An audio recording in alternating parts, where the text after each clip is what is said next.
Hello. Hi. How are you doing? Apologies to make. One, I'm a bit merry. Two, I need a wee. And I should have peed beforehand, but I was playing Magic with my social bubble, and I didn't pee before I was supposed to be here. Oh, that's a lot of chins, isn't it? I like it better when I've hidden my face with the story. That's better. Point two. Yeah, I'm quite drunk. Hi everyone. Gosh, you've been chatting for ages, haven't you? Watching a rerun episode of Werewolf earlier. And Laura was on it as a guest, rushing to finish before 8 and running late. Yeah, I was coming to one of these, I expect. That sounds about right. Yeah, I love Werewolf though. Isn't Werewolf the best? Just plugging in. I'm sorry, I'm very drunk.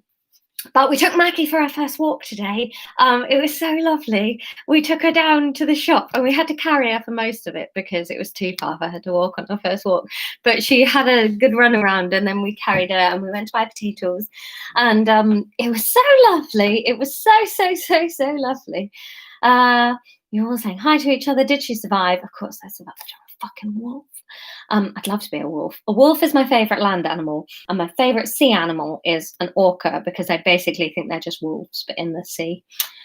So there's some facts about animals.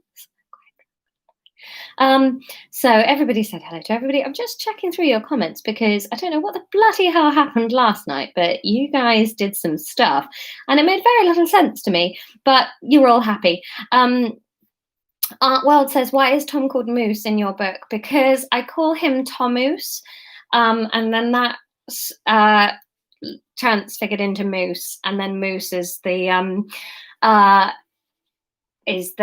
nickname that I have for him. Moose is my nickname for him, and no one else calls him Moose, so I quite like that. He didn't know about the dedication to him. Also, I found him when I was in Copenhagen a couple of years ago. I found a greetings card that said, what was it? It was like, you are extremely amusing. And we couldn't, amusing isn't a word that you would use extremely for. So we weren't sure if it was meant to be like a play on amazing with a moose or extremely amusing. You just say something else. So I bought him that card and Moose kind of stuck. So that's why he's Moose in the dedication to him in Klopp, actually. You guys are all talking about some bitch called Mavis that I didn't understand. So I don't understand. I listened to the end of your book today and your dedication to Moose made me cry. I love him so much. I really do. I know it's really tacky and pathetic, but I just think that Tom, I don't know. I don't even know how to describe it because I never wanted to be one of those people that was like, he completes me. He doesn't complete me. I'm complete without him. It's just that I'm worse without him. The completion of me is less than the me plus him. I just really like him. He's really nice and kind and fun, and he's always friendly and he always wants to be nice to me. And I love him, and I'm so grateful to have met him. I always feel like I was raised in that generation of people that were like, sorry, this is a bit man exclusionary, but like as girls that were raised in the generation I was, I just got raised to be like, you don't need a man. You should be you without a man. You shouldn't want kids and a family and stuff. And they never quite told us what to do when that was what biology and life just threw at you. And it was like, yeah, cool, be happy without them, but also it's okay to want that. Like, you don't have to feel guilty. No one really told us that. So anyway, this is weird, isn't it? I'm chatting a lot of shit. So yes, Mystic, and built like a bread shit house. He is. He's big. If you check my Instagram out today, you'll see a picture of him walking Mackie, and she's the size of his foot. She's so small compared to him. She had such a good time. Chris is. Are you 6'6", Chris? Man, yeah, you're taller than Tom. He's 6'3". Right. So we should do a chapter. Fucking hell, I'm drunk. We should do a chapter. Let's do chapter 13. I quite like this chapter. I'm excited. You guys were pretty similar in your voting. There weren't many I thought giving you 5, I thought it'd be quite spread, but it wasn't. So we'll do today's chapter, and then you've got a two-way vote. So let's see how this goes. Okay, chapter 13. Maureen sat on the clay stool, looking with interest around the cluttered office. It was almost fascinating enough to distract her from the impending doom that lay heavily on her shoulders. It occurred to her that it was a surprise to find that Vanweer had clutter. She was so brisk and important that a completely tidy office would seem appropriate. But instead, there were things scattered all across the desk and up the wall hollows. Even the floor had dropped items in its corners. Books lay scattered across Vanweer's desk, and hundreds more lined the walls. Artifacts and skulls of various animals, interesting pebbles and shells. Even the ceiling was covered with dangling bits of root in intricate knots. Maureen realized she felt very comfortable in here. Perhaps that was the point. Perhaps Vanweer went for the make yourself comfortable approach in order to relax her guests. This all seemed very at odds with Vanweer's demeanour, which was hard and to the point. Maureen realised, though, that she'd never been alone with Vanweer, and therefore had no real idea what to expect when that came to pass. Time ticked by. Although Maureen couldn't feel the beats to know how long it had been, she was fairly sure first beats must have passed by now. Perhaps this office had some sort of clever structure that stopped the beats disturbing whoever held it. Maureen's stomach was making beats of its own. She was so hungry. The rations she had secreted in her pockets were long since gone. Vanweer couldn't be hiding in here, she deduced. Or Maureen hiding anything in here. Not hiding in here. Where is she going to be hiding, Laura? Ooh. This'll help. Vanweer couldn't be hiding anything in here, she deduced, or Maureen would never have been left alone in the office for so long. Or perhaps Vanweer was just so confident that Maureen wouldn't dare nose around, that there was information hiding in plain sight. What would Ezria and the others say if they found out Maureen had been left attended in Vanweer's office all this time and had failed to do any investigating? But suppose Vanweer was spying somehow. There could be secret spy holes bored through the walls for checking up on prisoners.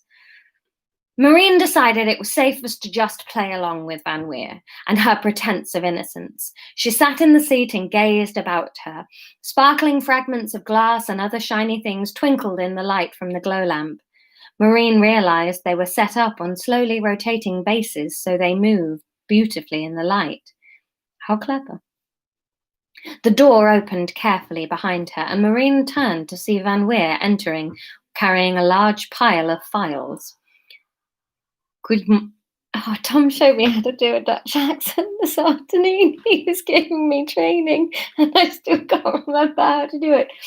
What did he say? Oh, this is... No, mine just goes all a bit lispy. How is he doing it? Oh, this is the Dutch accent. It's a bit like this, kind of. Okay, right. Good morning, said Vanweer. Thank you for behaving yourself in my office. She bustled past Maureen and dropped the heavy load onto the desk with a bang. It made Maureen jump, even though she had watched it happen. Maureen felt a familiar tingle in her fingers start with the surprise. Not now, she groaned, and realized she pretty much always said that when she felt the magic starting. Perhaps not ever would be a better wish. She said nothing back to Vanweer. It didn't feel like she was supposed to. Oh, God. Oh, God.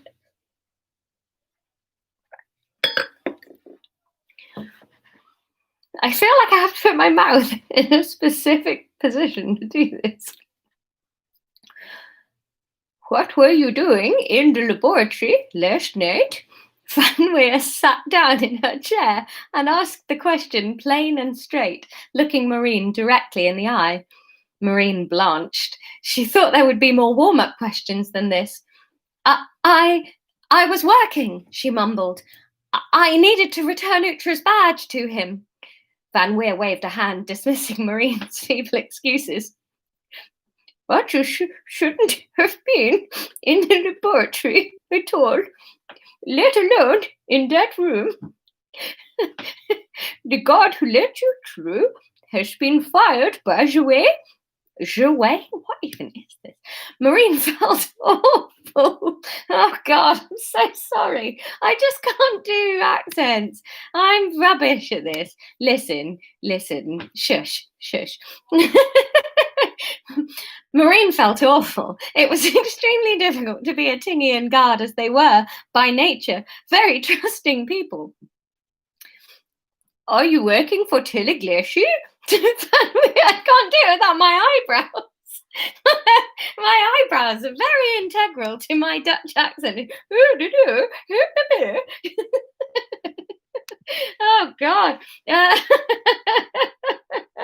Kim's giving me information. Kim knows how to do this. Sat the th as a duh, and you're halfway there. Okay, so th is a duh. All right, okay, I'm on it. Thanks, Kim. Are you working for Telegleshi? Vanweer asked. Maureen shook her head, hating that she knew Vanweer didn't believe her, but couldn't think of anything else to say. She felt completely trapped. Suddenly, the decorations around the office weren't beautiful. They were enclosing, not giving her space to breathe. She felt her fingers tingling and sweat beading down the back of her neck.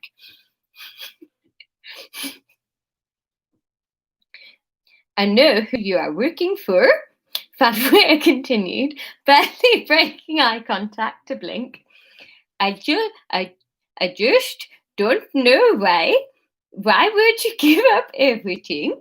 Your safety? Your parents? Safety? Oh, fucking hell. Oh, God. Oh, God. Some people just get famous without doing this shit, you know? Ooh. Paused and cocked her head slightly to one side to let this sink in.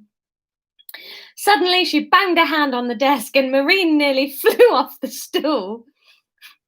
Mavish! Shouted Vanweer, and within milliseconds, the head of a tiny Tingian appeared around the door. Bring me some hot berry brew and one for my guest. The tiny Tingian nodded and backed out of the door. Vanweer flicked her eyes back onto Maureen. Why would you be so trusting of Ezria? And why would she choose you out of all her squad? Maureen felt a tiny glimmer of hope. So Vanweer didn't know that the others were involved. That was good. It was the only good thing, but it gave Maureen a focus suddenly. She could not give up the others. Obviously, you were not going to be able to remove the stone from the lab, so what were you doing in there? Vanweer mused. Gosh, it's going very Asian now, isn't it? Vanweer mused. Maureen knew these were rhetorical questions, and so sat still and quiet on the clay stool. There must have been a reason for you to inspect the stone. I know you didn't study art. Oh, God, I'm going to get arrested. I know you didn't study artifacts, particularly in your training.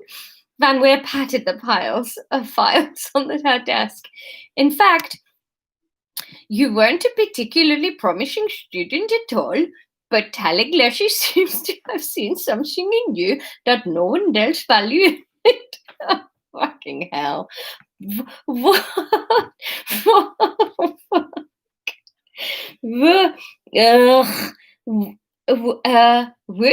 I don't even know what noises I'm making anymore.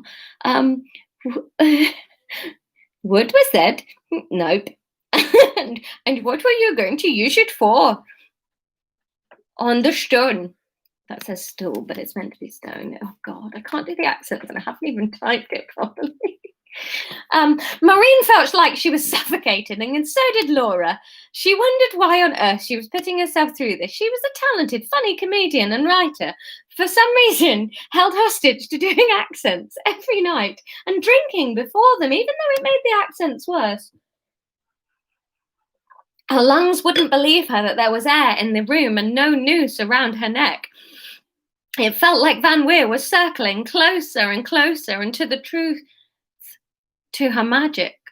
Oh, sorry, I've read this. Kira says I'm going to have to watch this again. Can't multitask. Kira, I agree. I don't know how anyone is following this story. It's fucking ridiculous. But if you're actually interested in what's going on in the story, go to the blog, and it's all typed out there, full of typos. But it's typed out there. I know there's a few new people watching tonight. I've seen you coming up. I'm sorry I haven't given you a call out in the mentions, but honestly, if you're struggling to follow this, and who wouldn't be honest, just go to the blog, search my name on blog or whatever, and it will come up. Right. Maureen felt like she was suffocating. Her lungs wouldn't believe her that there was air in the room and no noose around her neck. It felt like Vanweer was circling closer and closer to the truth, to her magic.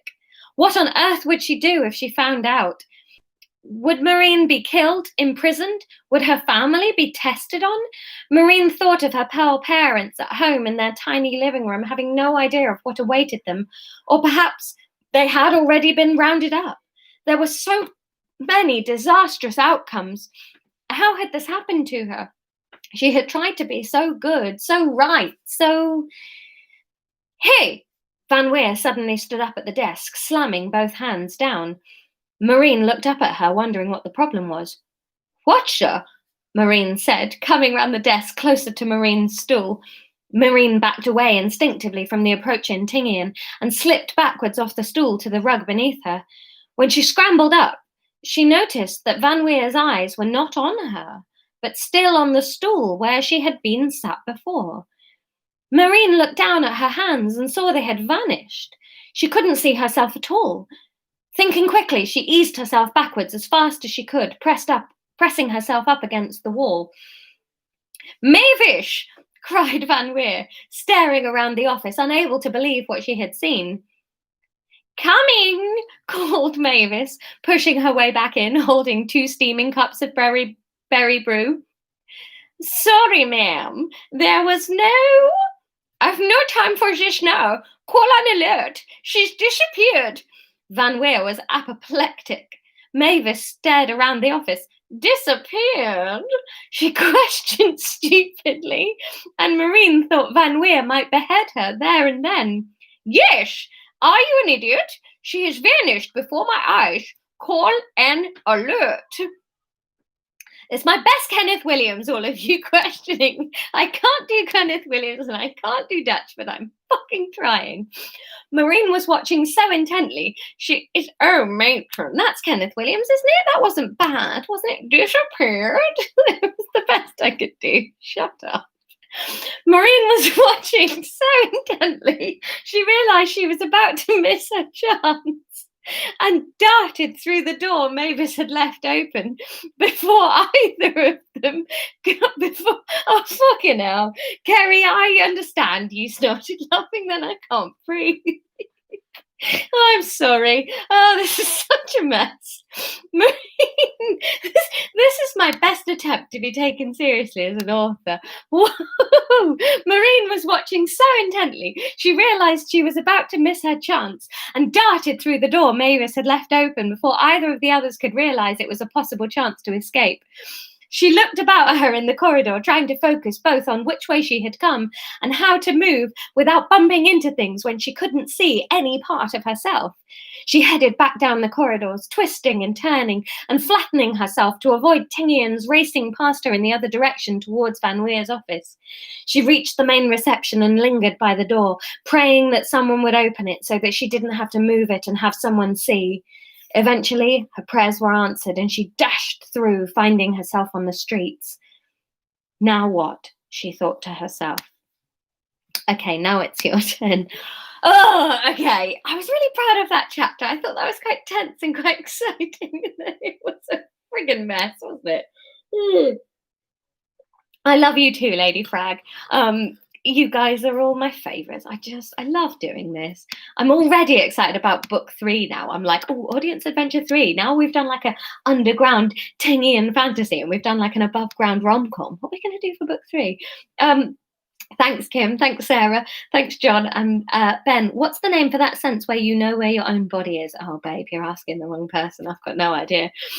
So your question, and Oh, it's quite a big question for you. Obviously, like and subscribe. I meant to say that at the beginning. My social media guru tells me I'm fucking shit at it.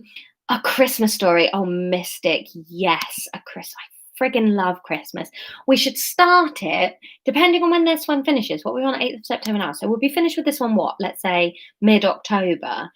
And if we take a break for a month and start November, we could aim to be like finished on Christmas Eve. That would be so lovely, wouldn't it? Anyway, I'm getting ahead of myself. We don't even know the plot to this one. So your question is, ooh, and it's big.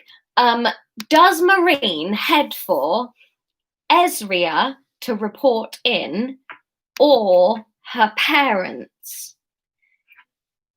It's a one-on-one. And there's big ramifications. So your choice. Does Marine go straight to Ezria to report in, or does she go to her parents? And I feel like you're going to have to go with your guts on this one. You've been so lovely tonight. You've been so much fun. I love that we're talking about Christmas. We actually just anyway, so what we're going to do on Friday, I think we're going to go with a midnight episode. Why not? I'll obviously the thingy will be wrong on the thing, but I'll set up the live stream now so that anybody checking the account knows, and spread the word as ever. And let's go for a midnight. Why not? It's a bit later for the Antipodeans. We don't mind doing a midnight showing, and if you can't make it, you can catch up, and that's fine. Thanks for a lovely time, everybody. I'll see you on Friday. Bye.